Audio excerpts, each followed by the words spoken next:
Back at it today. Welcome for Success for Life podcast, and we're gonna go through an awesome presentation today, uh, if I should say so myself, on the 7 areas of improving your QB's on the field performance. I'm just checking one thing here. There we go. Not sure I like the background on this, and see if we can do something like. All right, so we're going to talk about the 7 areas to help your QBs on the field performance. Welcome again to Successful Life Podcast. This is going to be an awesome deal here. We're going to talk extensively about what it takes for quarterbacks to improve their on the field performance. I'm not talking about technique. I'm not talking about.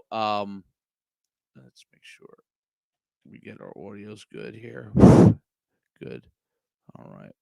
I'm not talking about what is required from a standpoint of where their foot placement is, where their arm is. I'm not talking about any of that stuff. We're talking about on the field performance, and a lot of this has to do with mentality stuff, knowledge, and understanding. So it's a unique presentation. Very, very rarely. I did research extensively, at least on Google and YouTube, to see outside of the coaching sector if there's information that athletes and coaches can get. So if you go to AFCA, if you're a member, you could get that information, a good amount of that information, but not as much specifically focused just on the on-field performance.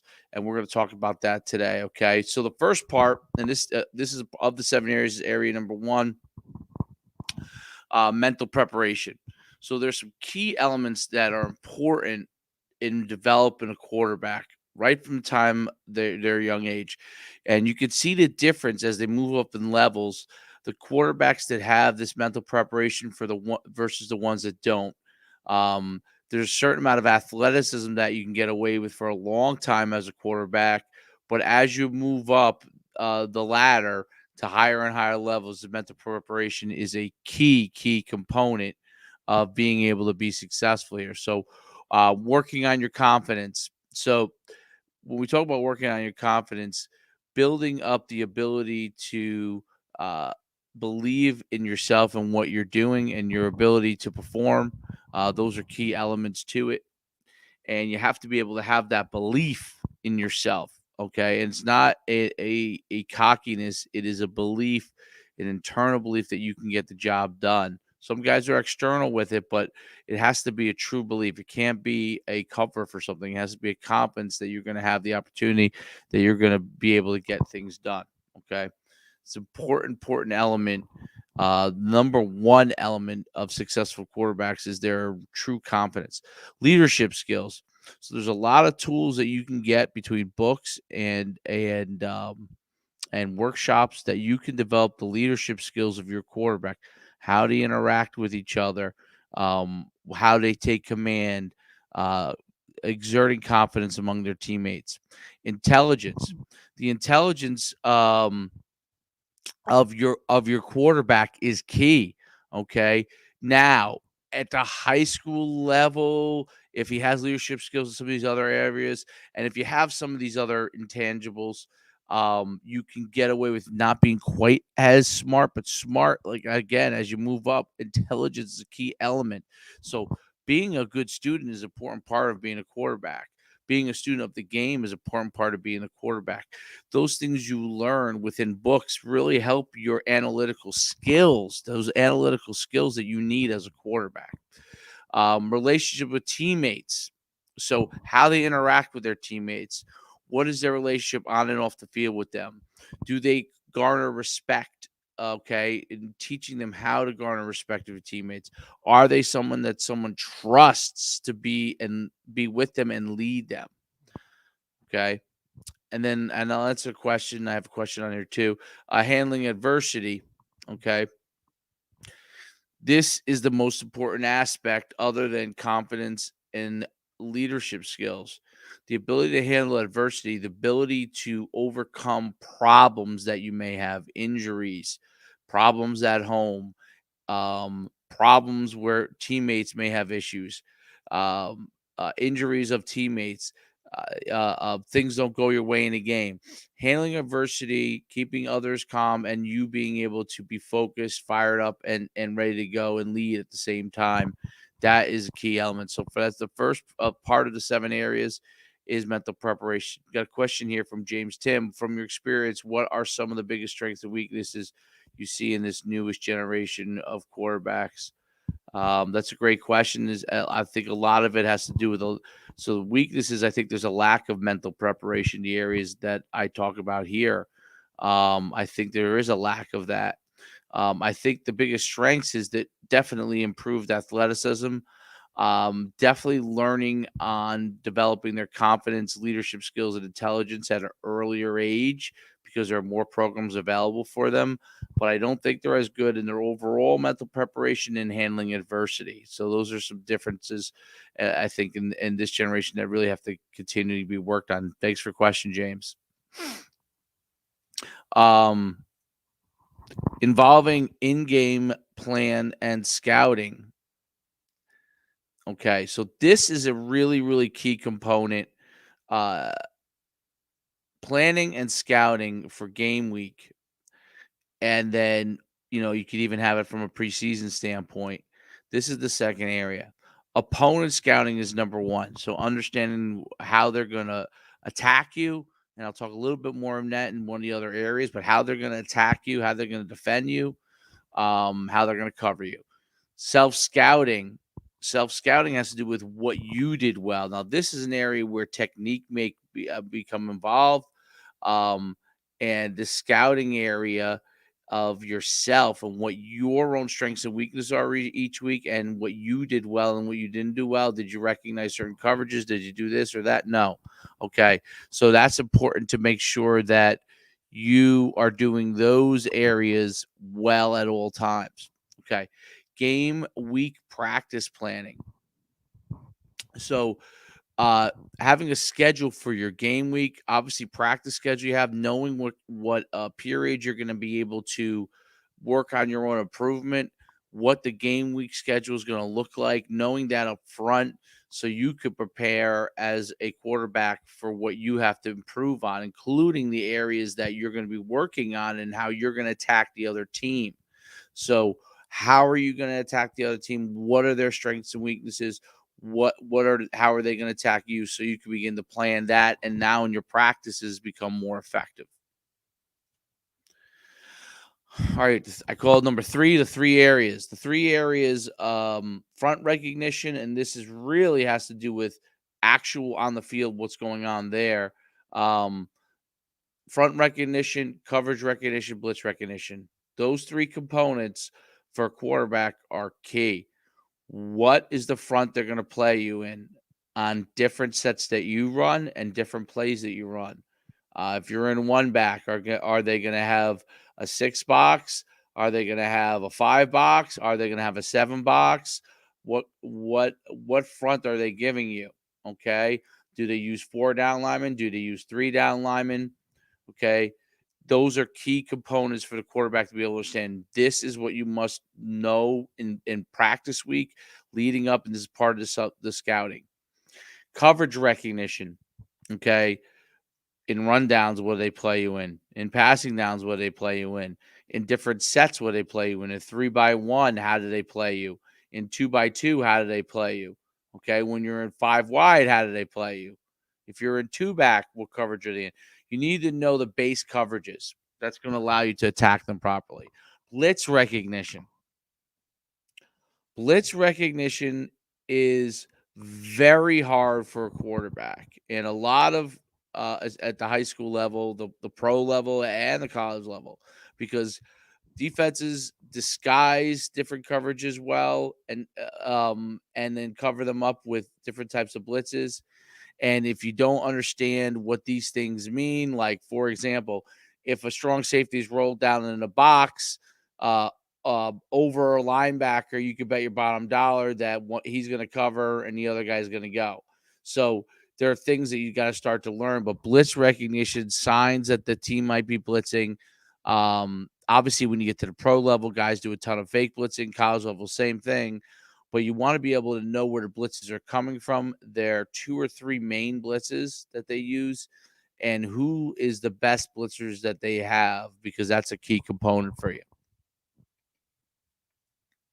The feedback loop. This is number 4. The feedback loop is a key element in order to improve as a quarterback on the field. You got to have great communication.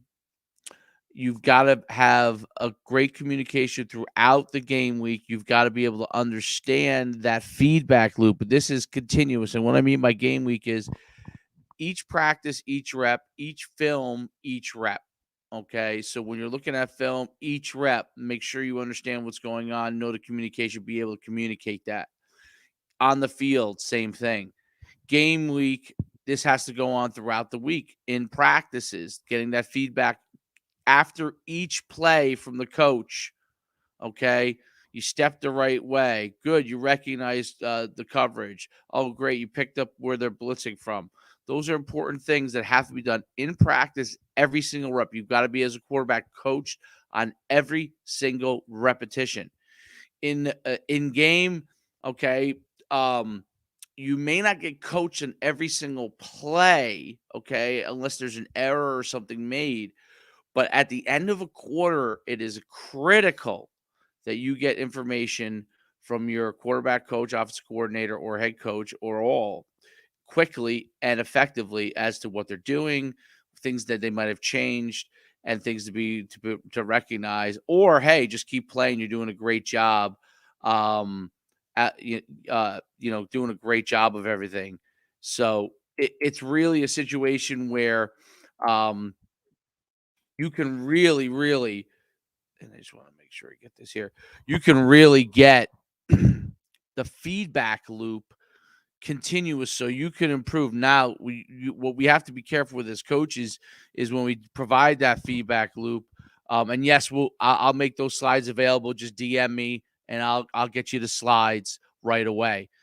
Just shoot me a DM or shoot me a message, or just shoot me your email if you want in the comments, and I'll get that to you. Whatever you want to do, however you want to send it to me, and I'll get you the slides. So, in game is critical. Too many times at the end of a quarter, not enough is said to a quarterback, or people get into a panic mode. You've got to communicate what is going to be needed next for the quarterback, what they may have changed so they can improve quarter to quarter. I always think the worst thing that happens to a quarterback is you wait till halftime, he plays the game, and if he's in a slump for some reason in that game, then he's in a situation where he's struggling, and you got a whole half. You may end up getting down too much, and maybe his mentality may struggle. So that quarter, at the end of the quarter, give him that feedback. This is going well. This is not going well. This is what they're doing. Okay, just be aware of it. All right. So that's number 4. Number 5, team communication. Okay, so this is something I never do this enough because you're always struggling for time. But if you could encourage a quarterback to take the lead from this standpoint and meet with his wide receivers, running backs, offensive linemen, simulate calls of communication on and off the field. Obviously, on the field, you're taking care of a lot of that stuff with them. The more he takes charge of it, the better it is. Being calm, making sure both sides understand what the calls are, the cadence, the actual plays, okay, or any changes. But off the field in the classroom, and one of the things that I think you could do is situate them exactly how they'd be lined up in a classroom. Wide receivers on the far end, slot, running back, backfield. And if you do with those guys first, the skill guys, then you do it with the linemen. Okay. And you do communicate the plays. Play comes in, and no huddle, I think, is important stuff to do because it makes the communication better. But call comes in, you communicate it out, and you could simulate this right in the classroom. 5-10 minutes after you watch film, 5-10 minutes before you watch film. Okay, hey, let's get our communication. Let's get the calls. Quarterback calls the play out, or you call the play to him. they communicate it out across both areas, and then fronts, you can call chain, any of those kind of things, and communicate it. Get teammates' feedback. Okay. So there are some wide receivers who have a hard time hearing things. You might have to use signals for it. Um, what do they need to be able to understand what has to go on? So really be able to get the teammates involved in that feedback loop. Make sure they communicate back to you when they see things that are happening. Get teammates to encourage them to pick up blitzes. The better they get at recognizing coverages, the better off they are. Linemen to pick up blitzes, okay, and communicate that. Point it out. Literally point. This guy's coming, so we get that communication. Okay. Okay, here we go. All right, the last two. Number 6 here, pre-game. Okay. The day before the game, you must review with your quarterback. I used to do it at lunchtime. I loved it to make sure they knew the game plan. Do you understand these plays? Are there issues with these plays? Oh, there is an issue. Can you draw up what you see on this play, what the issue is? And we would throw out stuff that, like, if a quarterback's like, starts ahead, we just toss it, because it's just he's going to do the same thing on the field, right?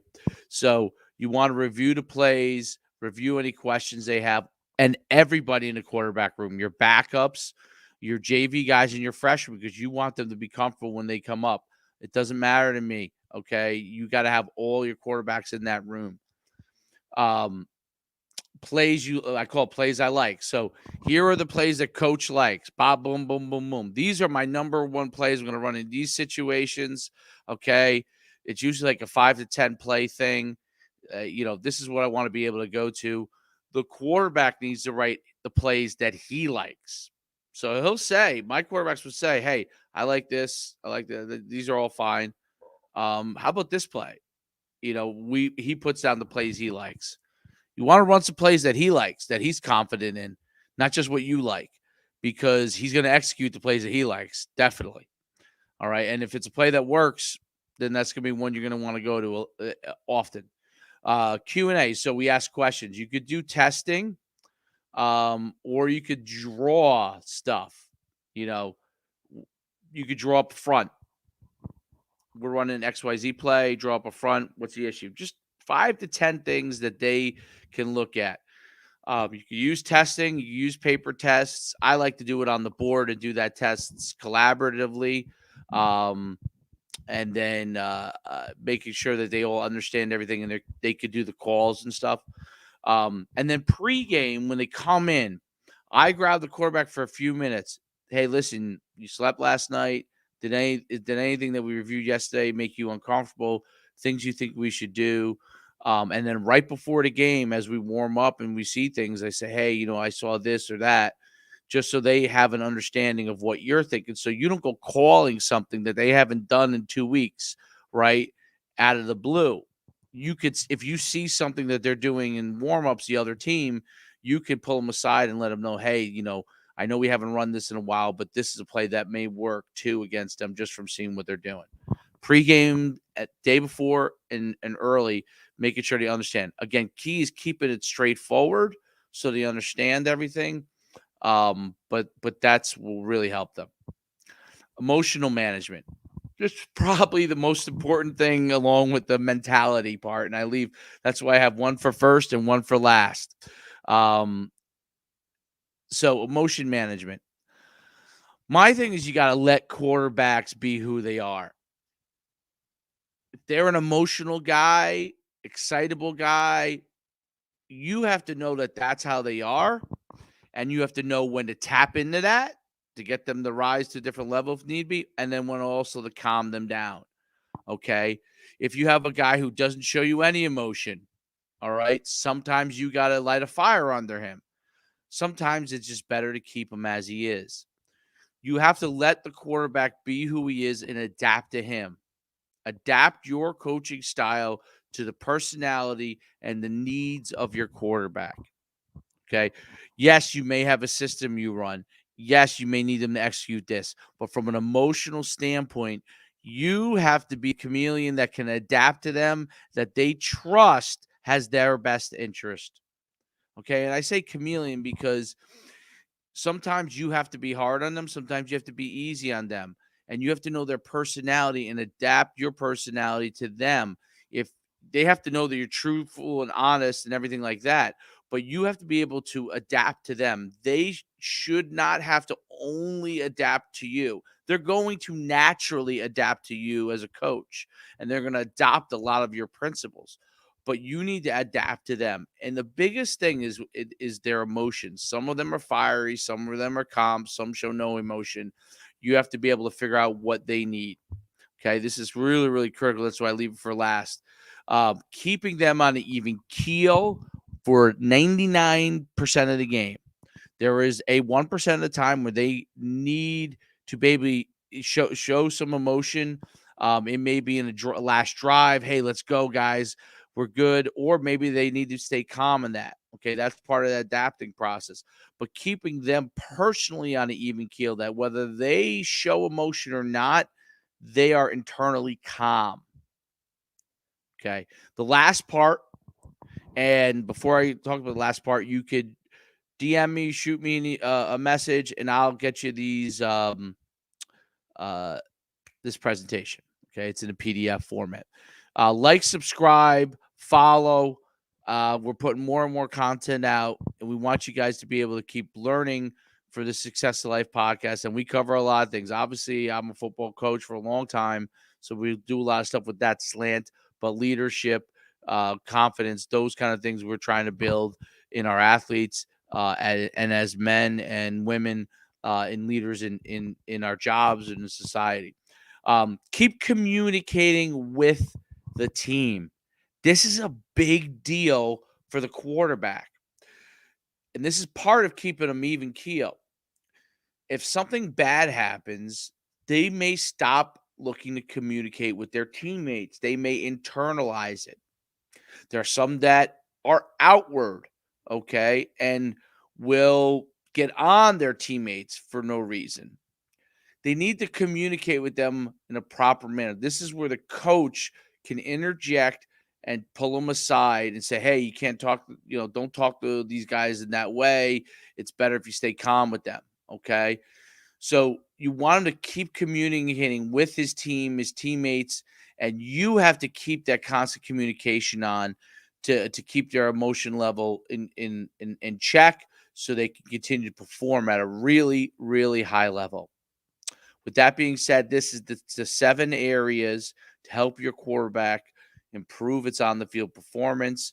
We look forward to next time talking with you on the Success for Life podcast. Have a great day. And the truth is, a lot of the things that I went over here are very similar that can be carried over into the workplace in your own life. I carried over to my life and in your jobs. Best of luck to you, and we'll see you soon. Coach Schuman, signing off.